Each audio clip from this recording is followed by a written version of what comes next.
He calls them the obesity mafia, the health professionals telling us that excess weight will lead to health complications and an early death. Now, obesity is a serious problem here and the looming burden on the health system is frightening. But what if we've got it wrong? Professor Stephen Blair from the University of South Carolina says we have. He says the idea that fat equals unhealthy is a myth. According to him, the answer is exercise. You can be obese and fit and healthy. In a moment, I'll be talking to Stephen Blair about his theories, but first, Jill Higgins weighs into this controversial debate. It's all in the name of science. Just make a fist for me.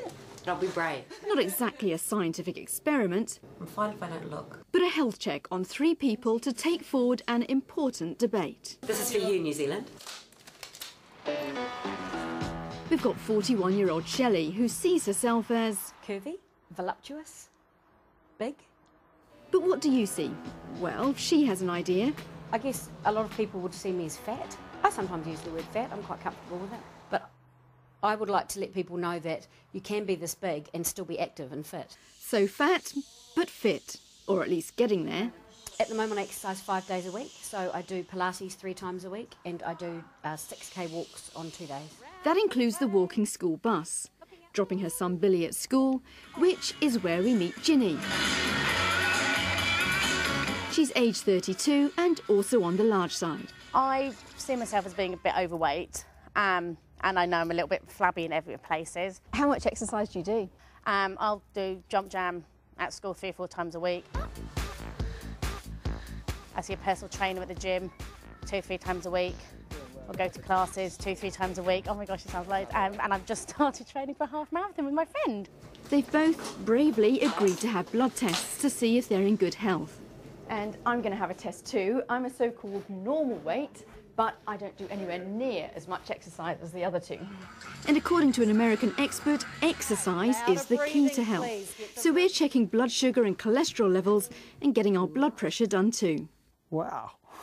You've got a pretty amazing blood pressure. High one is 115, which is damn good. 130, not too bad, actually. I'm a bit surprised. That's the perfect blood pressure. I mean, I wish I had a blood pressure that was like that. That's exciting, isn't it? So far, so good, regardless of weight. I'm not at all concerned about the losing weight factor. I'm more concerned about being fit because I think I can be perfectly healthy. There's been times in my life when I've been 30 kilos less than I am now and a lot less healthy because I wasn't fit and I was smoking cigarettes and drinking lots of alcohol. If you're a little bit overweight, I don't think it's that important. Ginny's trainer agrees you can be fat and fit. Size doesn't matter about fitness. But healthy, he's not so sure. The ideal body weight's still going to be better for your health. Like, the heavier you are, I mean, that's going to put more stresses on your internal systems. So, Jenny, what I'm going to show you is your heart age forecast. This involves questions. Do you smoke? Yes. And test results. Your blood glucose is right bang in the middle at 5.3. Not such good news on the cholesterol, though. It's okay. It's not so good, though. It's not as good as your blood pressure. And overall, your risk of having any sort of cardiovascular event in the next 5 years is 7%. But look at this. You're 32, but you've got the heart of a 50-year-old. Okay? So if you stop smoking, that'll go up. I mean, smoking is the worst thing you can do, and smoking's equivalent to about 40 to 50 kilograms overweight. I'm so embarrassed, I'm going to quit now. Yeah. That's it, done. so what about me? At 44, I'm older and I do less exercise, but I'm not overweight. Somehow. Do you eat butter or margarine? Butter. How much? A lot of butter. You do? Slather it on. That's picked up by the cholesterol results. Your bad cholesterol at 3.2. Oh. It's too high. That could be your butter and your cream, but you're saved by great HDL. And that and low blood pressure mean... So your current risk is 1%. Your heart age is less than 44. Okay, so congratulations. Thank you. And so to Shelley, who's only recently started on her mission of getting fit and eating well. Let's start with your glucose.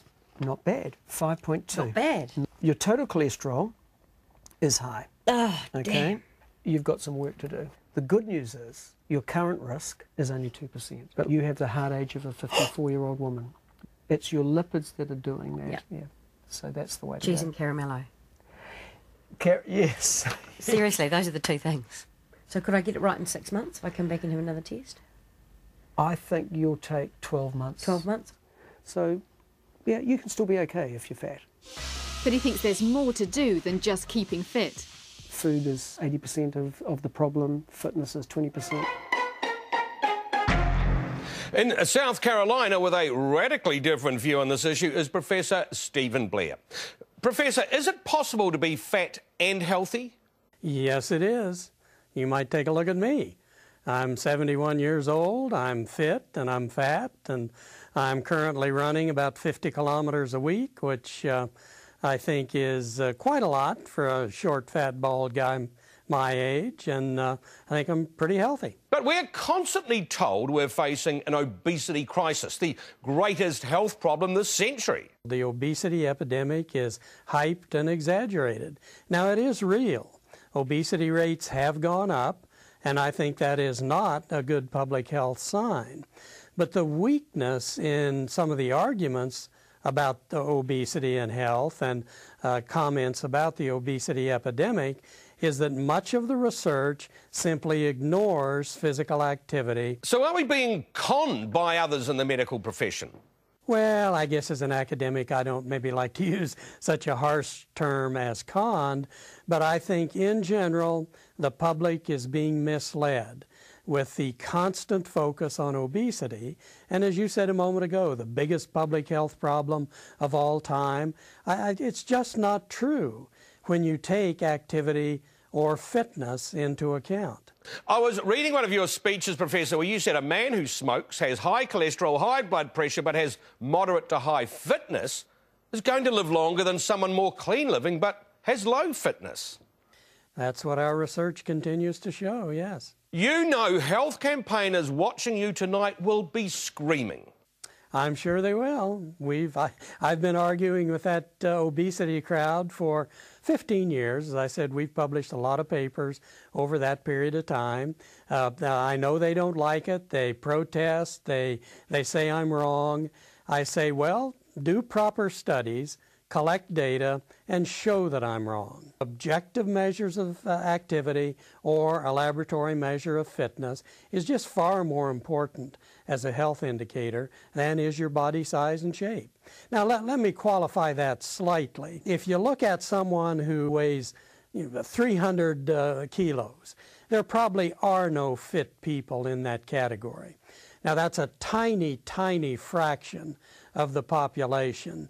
And so I don't think fitness would eliminate the health hazards of those that are really in the extremely high weight categories. So the theory that we've heard for years and years, that the more weight you carry, the more pressure you put on your body, and the worse it's going to be for you, is bunkum?